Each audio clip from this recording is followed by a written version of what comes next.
This is the Ielts listening test. You will hear a number of different recordings, and you will have to answer questions on what you hear. There will be time for you to read the instructions and questions, and you will have a chance to check your work. All the recordings will be played once only. The test is in 4 parts.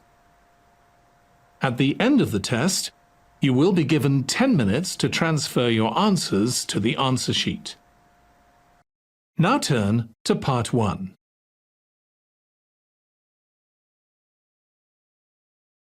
Part 1. You will hear a conversation between a tax office employee and a woman who wants to apply for a tax number. First, you have some time to look at questions 1 to 4.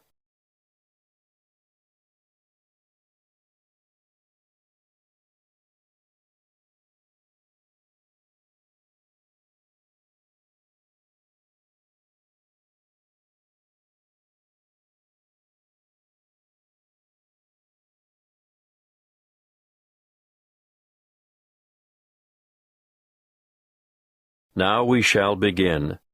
You should answer the questions as you listen, because you will not hear the recording a second time.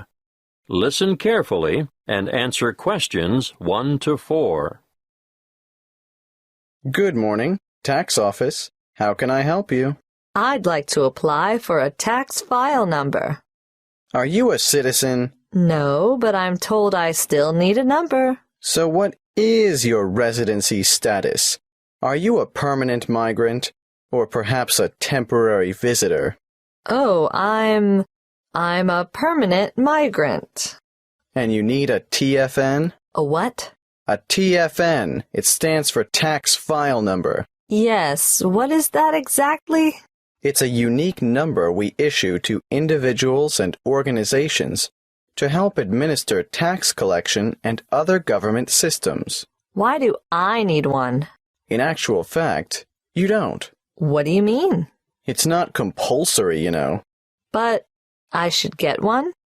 Well, it's a good idea. Otherwise, you'll have more tax withheld from your wages or salary.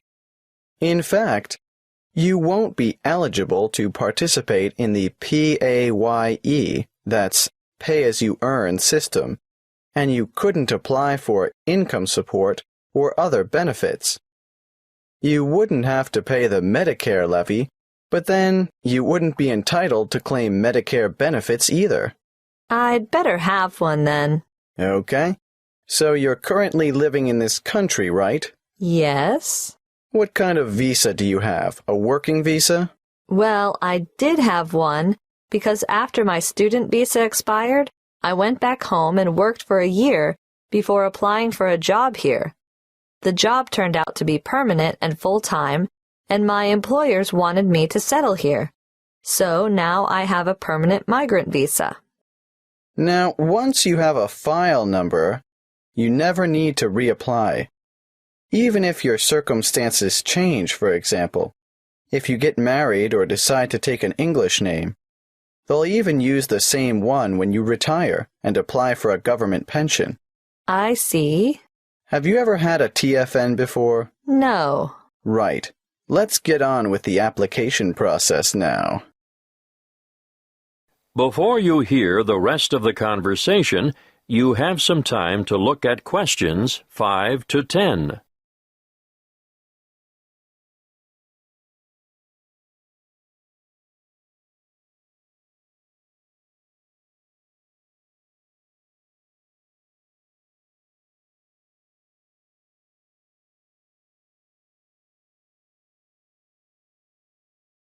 Now listen and answer questions 5 to 10. What is your passport or travel document number? Oh, just a moment. I have it here. JGW 1100536. Where do you come from? I came from Greece. Is that your country of origin? Yes, I came from Greece. Are you Greek? Do you have a Greek passport? No, I was born in Spain. I have a Spanish passport, but I've been living in Greece. And where do you live now? Where will the department send your TFN? That's 1339 Harbor Drive, Hollywell. Postcode? 1517. Thank you. Now, what's the best way to get in touch with you? By phone, you can ring my landline number, 0955775076. I'm sorry, I haven't got a cell phone at the moment. I see. Can you give me the details of someone else we could contact if we can't get you during office hours? That would be my landlady, What's her name? Martha Pierce. Is that Pierce, P-I-E-R-C-E? No, it's Pearce. And her number is? The same as the one I gave you. Yes, I've got that. Now, for some more personal details, what title do you use? Excuse me? Are you Mrs., Miss, or Ms.? I'm not married. Put me down as Miss. All right. What's your surname? Farina. What's your first name? Maria. Do you have a second or middle name? Well, two, actually. What are they? Rosa Anna. I'm guessing Farina is your maiden name, since you haven't been married. But are you known by any other names? Farina is my only surname, but people call me Mary. As a first name? Yes. When were you born, Mary? Can you give it to me in the following order? Day, month, and year? The 15th of November, 1983. You're obviously female, so that brings me to the last question, which I don't really need to ask. What's that? Your husband's name. I don't have one. I know, so I'll just write down N.A. for not applicable. Thank you. That is the end of Part 1. You now have 1 minute to check your answers to Part 1.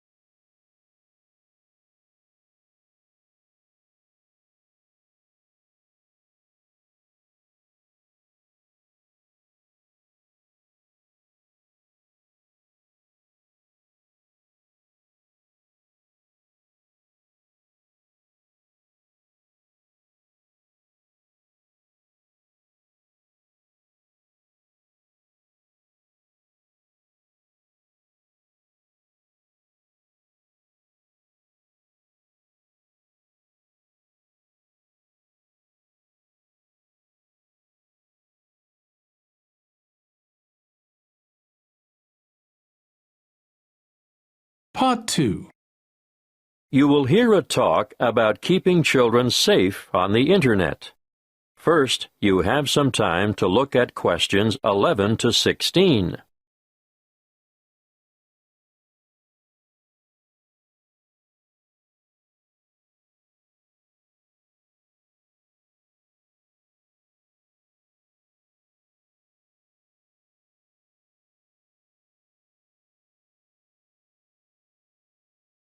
Listen carefully and answer questions 11 to 16.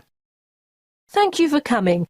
It's good to see so many of you interested in keeping your children safe on the Internet. What's in store? Well, firstly, I'm going to talk in general about some common sense ideas and rules for young ones using the computer. Then, I'll give you some information on free educational websites. Finally, we'll finish with question time. I'm sure most of you think that the Internet can be a frightening place in which to let your children roam loose. But let me remind you that it can also be a fountain of knowledge and education. The trick is to avoid the former and utilize the latter. There are programs available both in your local electronics supply shop and free to download that will keep your child safe to a certain degree on the World Wide Web. A popular one is Online Family Norris, which bars things like military and social websites. I wouldn't advise you to rely solely on a program to protect your family, though. As good as it is, you cannot abdicate your responsibility as a parent. I'm sure you all know that, or you wouldn't be here. When all is said and done, the best way to keep children safe is to educate them and keep an eye on them. For this reason, you should make sure the computer which your child uses is kept in a communal space, where you can look over their shoulder from time to time. It is paramount that you teach them never to divulge their proper or full name, and to never provide personal information, such as where they live or what their phone number is. Tell them that online friends must remain just that, online, unless they are supervised. It is difficult, I know, to teach children about the dangers of the world when they are so naive, so trusting and innocent. But without going into great detail, you must alert them to the possibility that the people they are chatting with may not be who they say they are. It's also sensible not to give them their own email address until they are old enough to use the internet safely. So, all communication from websites will go through you.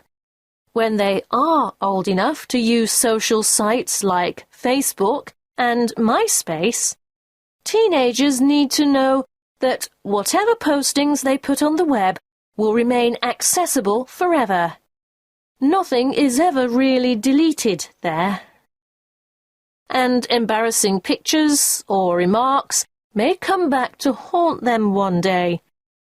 For instance, when they apply for a job, they could jeopardize their chances, as the employer or human resources staff will look on the web to find out more about their potential employee, and they may be shocked by what they find there. Not the sort of stuff an applicant would want on his or her CV. It can also make them more vulnerable to bullying.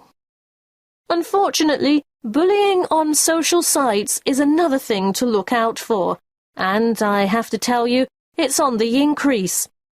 It's a very difficult issue to deal with, but something that is more easily detected if the computer is kept in a family space.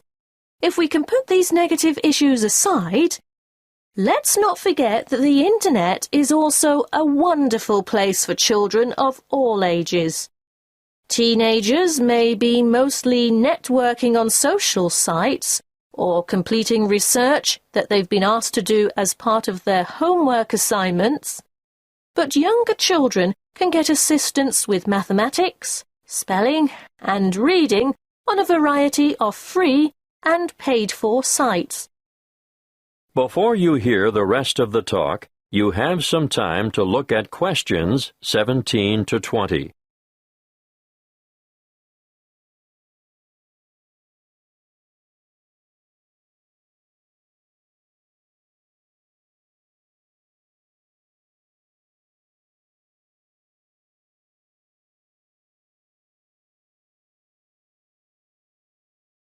Now listen and answer questions 17 to 20. A good way for children to learn and have fun at the same time is the website mathtutor.com. They can practice mathematics on this site, no matter what their level, while they compete against other children from all over the world. And here's a fun way for primary school children to learn the spelling words for the week. It can be such a chore for some children. They just type them in and play games to learn them. What's that? The website? Oh, sorry. Yes, you'll need to go to spellcity.com for that. The one I'm going to tell you about now is one of the most practical sites that's popular with people of all ages. Children, or parents for that matter, can learn to touch type as they sing along with songs. And there's a variety of funny characters to help you enjoy yourself as you learn. In this day and age, typing is essential. Everyone should be able to type fast and accurately. So, go to beeb.co/typing and try it out. Don't just leave it up to the kids. Here's a site that parents can use to download worksheets to extend their children by giving them further practice. It's called coolresources.com, and I can really recommend it, particularly for middle school students. Now, are there any questions? That is the end of Part 2. You now have 30 seconds to check your answers to Part 2.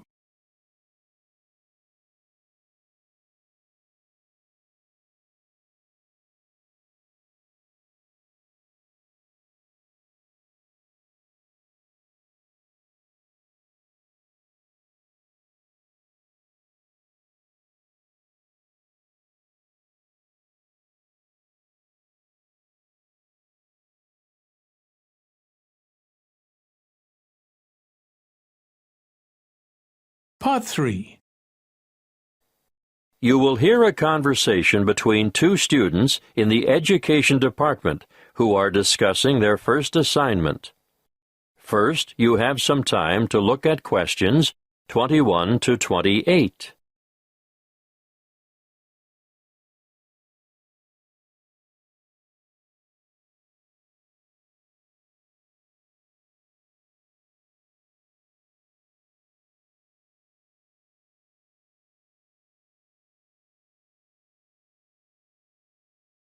Listen carefully and answer questions 21 to 28. Hey, Ted, what are we going to do about this assignment? Well, Cleo, I think it's pretty straightforward. Oh? Yeah. The topic is why study abroad? I suggest we do a survey of international students, collate the responses, make a graph, and exhibit our findings in the form of a poster. Wow, you have given this some thought, haven't you? Of course. This is only the first assignment. There will be a lot more to come, so let's get this one out of the way quickly. Well, how do we do the survey? I think we need to find a good selection of foreign students. So, how about we go over to the English language school at lunchtime and talk to some of the students there? That's not a bad idea, but we shouldn't limit ourselves to that department. Why not? Well, think about it. They'll all give the same reason, to learn English. Of course, you're right. Well, one of us could cover the language school, and the other could go around the business school. Yes, I know there are a lot of internationals there, too, but I think a random sample from foreign students on campus might give us a better range of answers. What are we going to ask them? Why are you studying abroad? An open question like that could mean we get hundreds of different responses. It would be better if we made up, say, 10 reasons and asked each respondent to place them in order of importance. You're right. That would certainly make collation easier. Any ideas about what these 10 reasons might be? Sure. I've got enough foreign friends to know quite a lot about what motivates them. Okay. Number 1 is... I think that's obvious. How about study abroad is the best way to learn a language? And number 2 is obvious as well. I know. Study abroad gives you the chance to travel. What's third? It's either culture or friendship. Okay, let's go for culture. Study abroad gives you first-hand experience of a different culture. Not just that, but it gives you new experiences as well.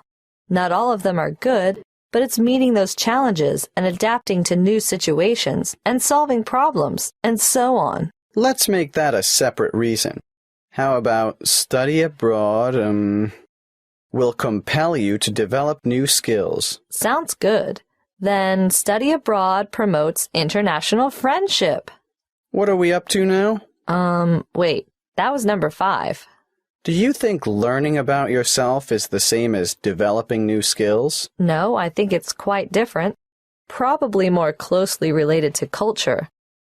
You really mean embracing new concepts and perceptions, don't you?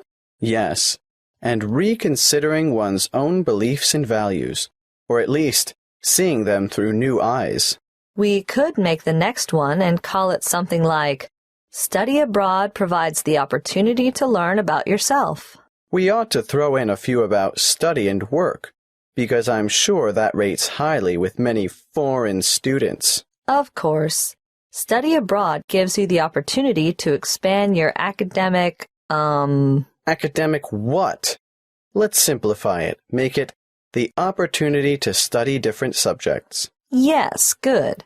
It can also enhance the value of your degree. How's that? Well, I think you can take courses you would never have had the opportunity to take on your home campus, and employers will know also that your language skills have been given quite a boost. Isn't that the same as number 7? No, I think it's a separate issue. All right, keep it. Now, I think this next one is more important. Shall I change the order? No need. The students are going to rank them according to their views. So what is it? Study abroad enhances employment opportunities. Ugh, why didn't I think of that? Anyway, there's one even more obvious than that. Let me guess. Study abroad broadens your mind? Exactly. Okay. Now we have 10. Let's print off 100 questionnaires and go and do the survey. Before you hear the rest of the conversation, you have some time to look at questions 29 to 30.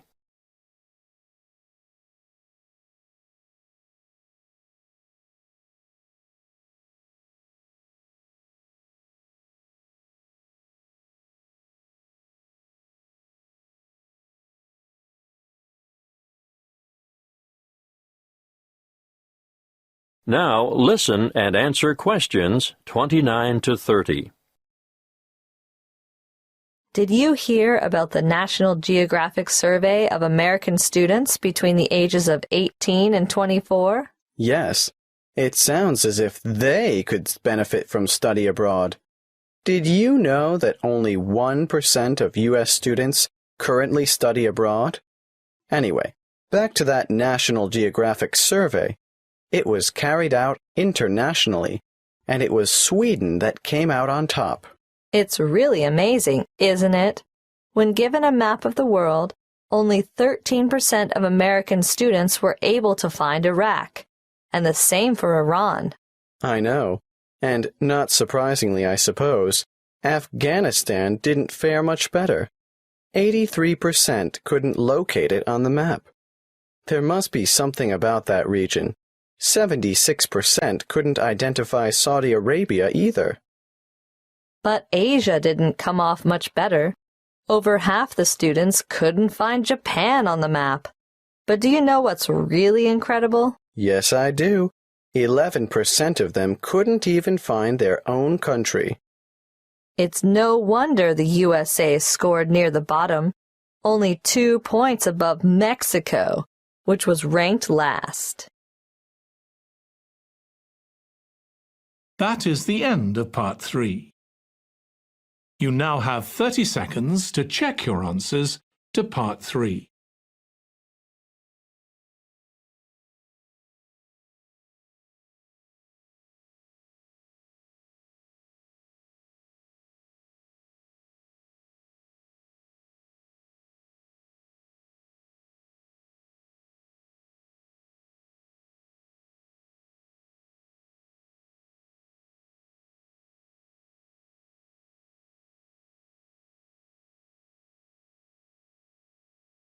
Part 4. You will hear a talk given by a lecturer in the art history department. First, you have some time to look at questions 31 to 40.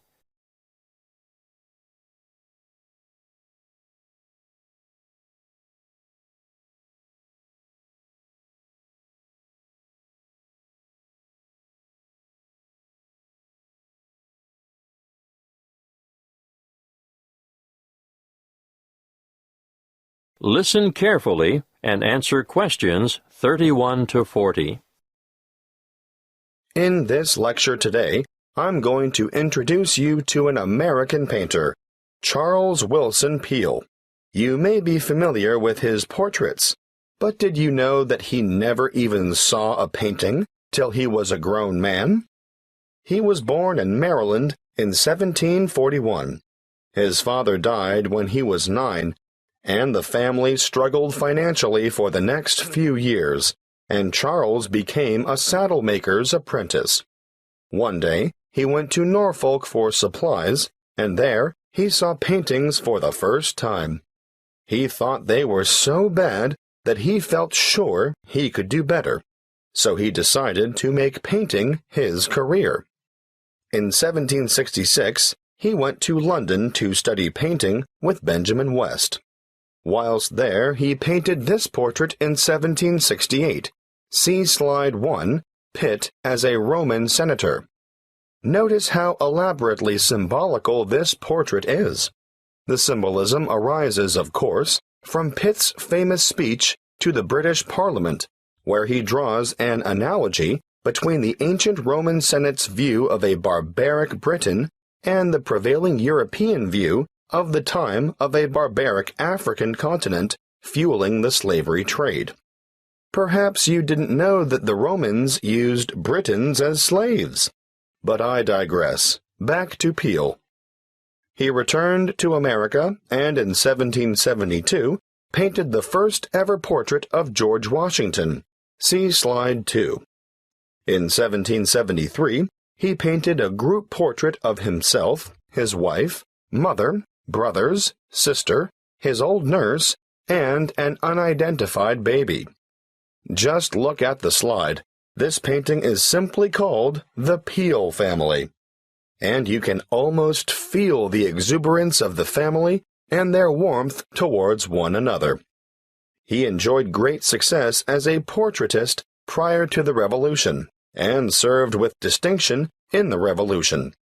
During this time, he became friends with George Washington, Benjamin Franklin, and Thomas Jefferson. After the war, he continued to paint, and when his wife died in the 1790s, as a result of her 11th pregnancy, he remarried. He had 17 children in all, naming the sons after famous painters or scientists. Although perhaps best known for his portraits of famous people, Peale liked novelty.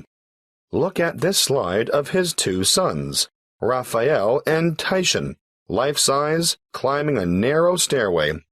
This painting, The Staircase Group, 1795, was exhibited in a doorway as a trompe-l'oeil.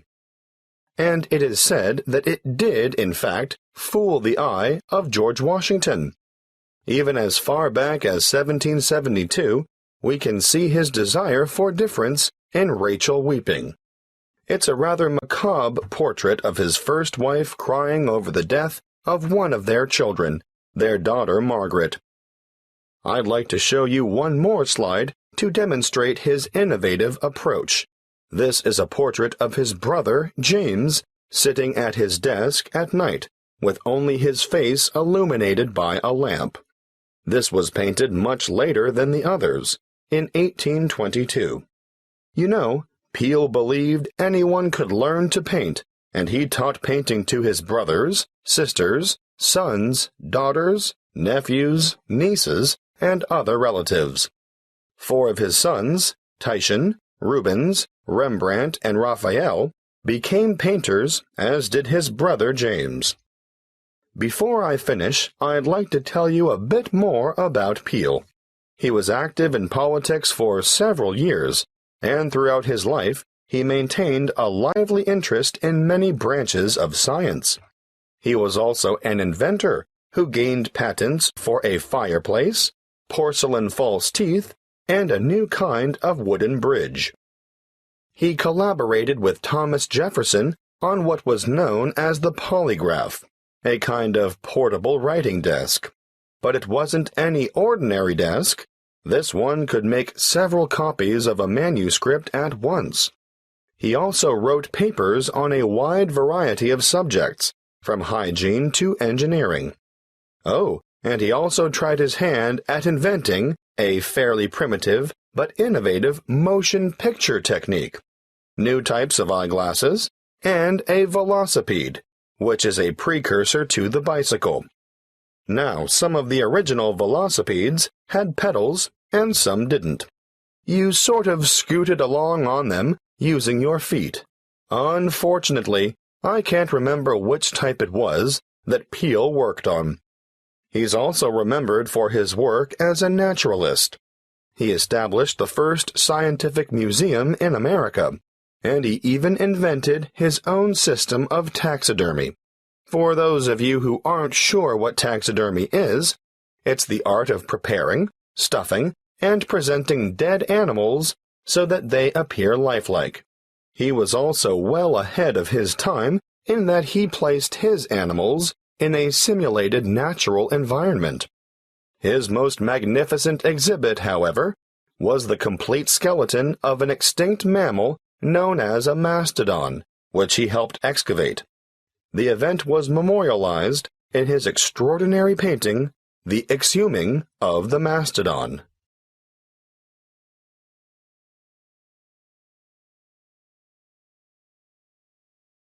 That is the end of Part 4.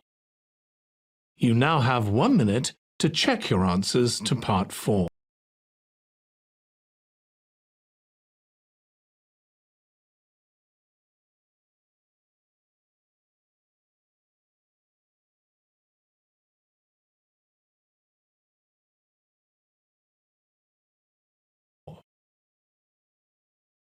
That is the end of the listening test. In the Ielts test, you would now have 10 minutes to transfer your answers to the answer sheet.